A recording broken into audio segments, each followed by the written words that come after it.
A snobby woman threw a tantrum because I wouldn't sell her a limited edition bag before its release date. She shouted, "I'll just buy the whole store and fire you." I calmly handed her the business card of the actual owner, my father. Her smug grin vanished as I whispered, "Good luck with that. I work at a high-end fashion boutique in New York City. We sell designer brands, and we're known for getting exclusive, limited edition releases before most other stores. If you know fashion, you know that certain handbags or accessories can become the item of the season. They sell out in seconds, and once they're gone, they're gone. I've been working here for about 4 years. My job? Manage inventory, assist VIP clients, and make sure everything runs smoothly. I take my job seriously. And while I don't make the rules about releases and sales, I do enforce them.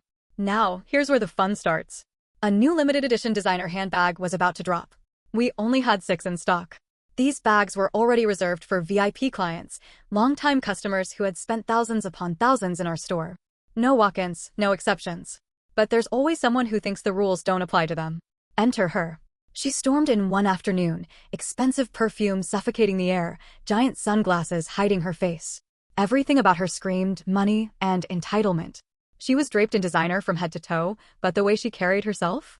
Yeah, I've seen enough real high-profile clients to know the difference between old money elegance and new money arrogance. This woman was the latter. She strutted up to the counter, snapping her fingers at me. You. Get me the designer bag name, in black. No greeting. No hello. Just demands. I gave her my best retail smile. I'm sorry, but that bag hasn't officially released yet. Her perfectly manicured nails tapped against the glass counter. So? I'm buying it now.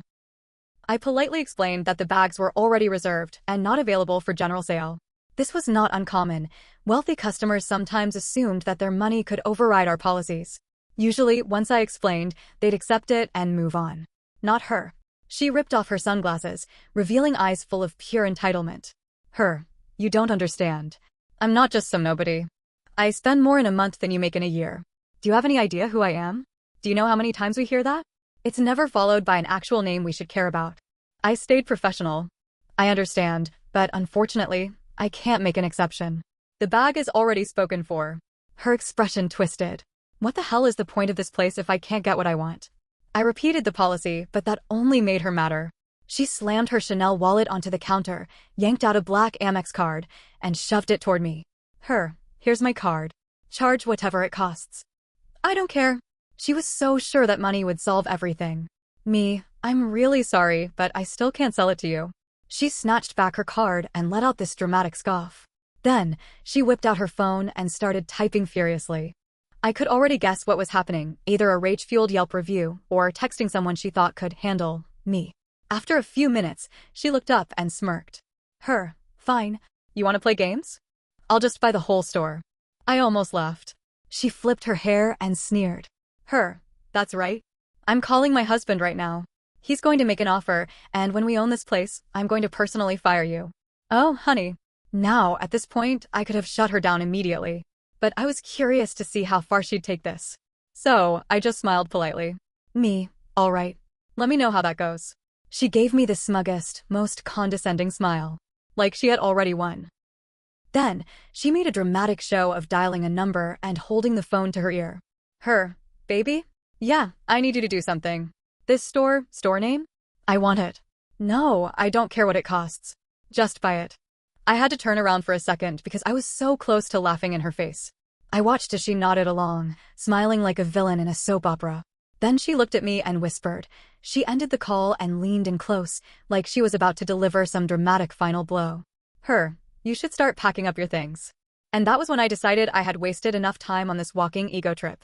I reached under the counter and pulled out a sleek black business card. I placed it down gently in front of her. She frowned and picked it up, probably expecting it to be a manager's contact. But the second she read it, her smug grin vanished. Because printed in gold lettering on the card was the name of the store's actual owner, which happened to be my father. I leaned in slightly and, in the calmest voice possible, said, "Good luck with that."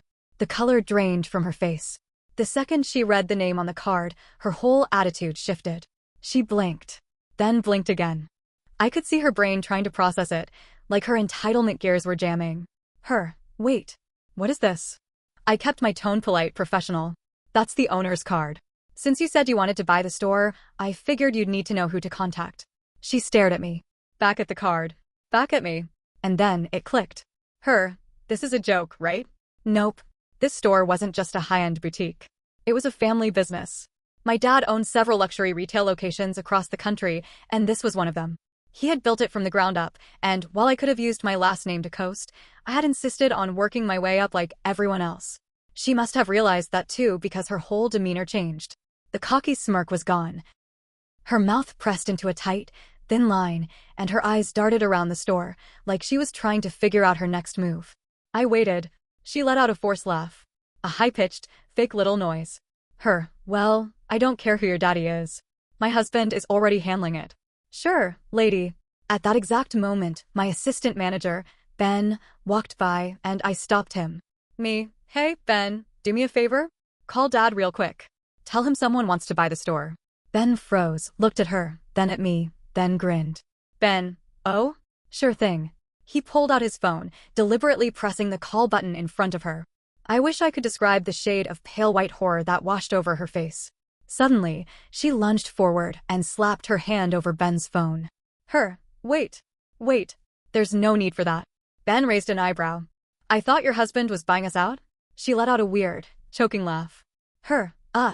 He's still negotiating. Oh, honey. She dropped the attitude almost instantly. It was wild how fast she switched gears.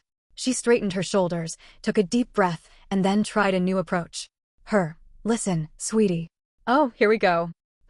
I may have been a little direct. I didn't mean to cause a scene. Right. Because demanding I sell her a bag against policy, throwing a tantrum, and threatening to fire me was totally normal shopping behavior. She forced a smile. How about this? I'll make you a personal offer. $10,000 cash for the bag. Right now. No questions. I swear, she thought she was being generous. Like she was gifting me an opportunity. I smiled back. Still no. The fake sweetness vanished. She dropped the act so fast it was like watching someone rip off a mask. You're really gonna be like this? Yes, I am. She took a deep breath, squared her shoulders, and gave me one last, intense glare. Fine, if that's how you want to play it. But trust me, you're gonna regret this. I didn't respond. Because honestly, I knew she was full of hot air. She grabbed her Chanel wallet, her phone, and stormed out, but not before knocking over a display rack on her way. Ben and I just stared. Ben, that was dramatic. I shrugged. She'll be back. And I was right. 2 days later, I got a call from one of our VIP clients. And guess what? The same woman had tried to buy the bag off of them. She had tracked down one of our longtime VIP customers and offered double the price if they'd sell her their reserved bag. The client, bless them, had laughed in her face. But here's the kicker, she wasn't done yet. No. This woman was about to make things so much worse for herself. I thought that was the end of it. I figured she'd either find another store, move on, or accept defeat. But entitled people don't go down easy. Nope. She was about to make this so much worse for herself. 2 days after she stormed out, my phone pinged. A text from Ben. Ben, check Instagram. You're famous. That was never a good sign. I opened the app and immediately saw her, our dear entitled customer. She had posted a long, dramatic rant about how she was mistreated at our store.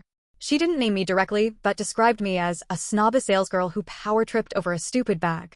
Her post went something like this. Some of these luxury store employees think they're better than you. The girl at store name refused to sell me a bag, acting like I wasn't good enough to buy it. Hate to break it to you, sweetheart, but I make more money in a day than you do in a year. Watch your attitude before you lose your job. Oh, but she wasn't done. She tagged our store, posted a photo of the bag, probably from a promo online, and encouraged her followers to boycott us. I checked her profile. She had around 30K followers, not a huge influencer, but enough to make some noise.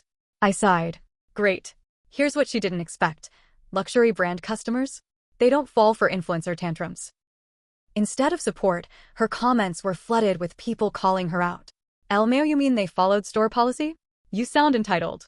You think flashing money means you get to treat people like garbage? Get a grip. This is embarrassing. You just admitted to throwing a fit over a bag. Even better? Some of our actual VIP clients saw the post and defended us. One of them even wrote, I've shopped here for years. They treat their loyal customers with respect. Maybe if you acted like a decent person, you wouldn't have been denied. And the best part? The designer brand that made the bag saw the drama and responded. Brand name, Our products are released under strict guidelines. Stores must honor pre-orders and VIP reservations. This boutique followed correct procedures. I laughed out loud. She had tried to destroy our store's reputation and ended up getting dragged instead. I thought that was the end of it. But nope. The next morning, our store phone rang. I picked up. Me. Thank you for calling, store name. How can I help you? Silence. Then, a fake sweet voice. Hi there. I'd like to place a bulk order. Oh, this was gonna be good. I played along. Of course. What are you looking for? I'd like to order 10 of the limited edition bag. I almost snorted. Me. I'm sorry, but that bag is still sold out. A beat of silence. Then she dropped the act. You know who I am. I sighed. Yes, I do. Then you know this is a very bad idea. A bad idea? For who? I didn't think she could escalate any further.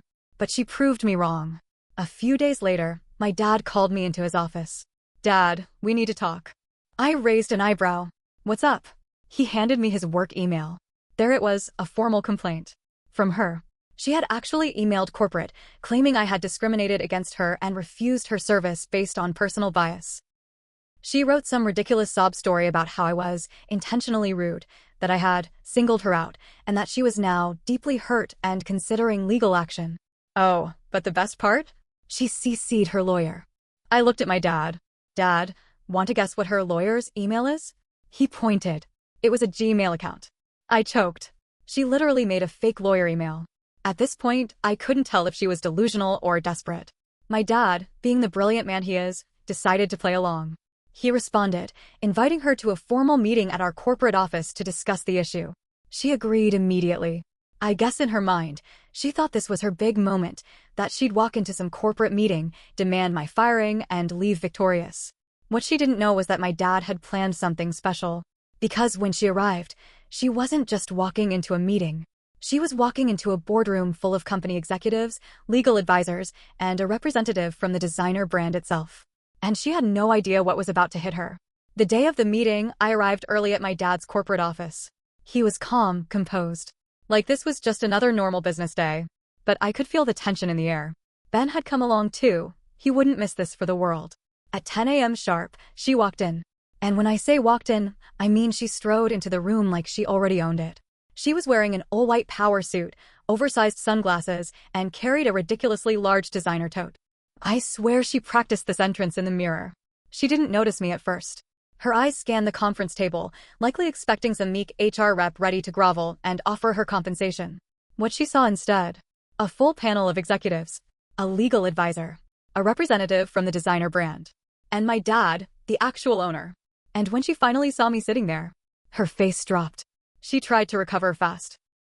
She plastered on a smile, confidently extended her hand toward my dad, and completely ignored me. Mr. Last name, I'm so glad we could have this meeting. I appreciate you taking this matter seriously. My dad shook her hand, but he didn't say anything. He just gestured for her to sit. She did, still acting like she had the upper hand. Then the lawyer spoke. Lawyer, Ms., her last name, could you summarize your complaint one more time? Oh, she was ready. She straightened her back, took a dramatic breath, and launched into her sob story. She played the victim perfectly. Claimed she had been humiliated, discriminated against, and unfairly denied service. She even fake-sighed and clutched her chest when she mentioned how my rudeness deeply affected her. I almost applauded. Oscar-worthy performance. Then she tried her final power move. Now, I'm a reasonable person. I don't want to ruin anyone's career. But I do think the situation requires accountability. If you agree to let me purchase the bag at a fair price and assure me that this kind of service won't happen again, I'll consider the matter settled. Oh, she really thought she had us. There was a silence. Then my dad finally spoke. Dad, Ms., her last name. You do realize who you filed a complaint against, correct? She blinked. Of course. The salesgirl. She gestured at me dismissively, still trying to act like I wasn't relevant. That's when my dad did something beautiful. He leaned forward, folded his hands together, and in the calmest voice imaginable said, Dad, she's my daughter. And then? Silence. Her face froze. It was like watching her soul leave her body. Her mouth opened, closed, opened again. Then she forced out a laugh. Oh, well, I had no idea. I mean, of course, I didn't mean, she was fumbling, scrambling. You could see the panic behind her eyes. Dad didn't even let her finish. Dad, I read your email. I read your Instagram post. I read every word of your legal complaint. He glanced at the designer rep, who had their arms crossed. Designer rep, and we reviewed your attempt to bribe another customer for a reserved item. That alone would get you banned from all of our affiliated stores. Her face turned bright red. And then my dad delivered the final blow. He opened a file folder in front of him. Inside? Printouts of her Instagram rant. Screenshots of her harassing our VIP clients. The fake lawyer email. Dad, I wanted to make sure we had all the details before moving forward with legal action. Her breath hitched. Illegal action? Dad leaned back. Dad, defamation. False accusations. Attempted fraud. All documented. She started shaking. No, I didn't mean for it to go this far. I was just, Dad raised a hand to cut her off. Dad, let me make this easy for you. He slid a document across the table. A formal letter banning her from every store we owned. It included her name, photo, and a written acknowledgement that any further harassment would lead to legal consequences. Dad, sign this and this ends here. Walk out and we proceed with charges. She completely unraveled. You can't do this to me. Oh, but we could. She looked around the room, desperate for someone to save her. But everyone just stared. She grabbed the document, her hands trembling. Fine, I'll sign. She scribbled her signature so hard, the pen nearly tore the paper. Then she stood abruptly, knocking over her chair. You'll regret this. All of you. And then she stormed out. The door slammed. Silence. Then burst out laughing.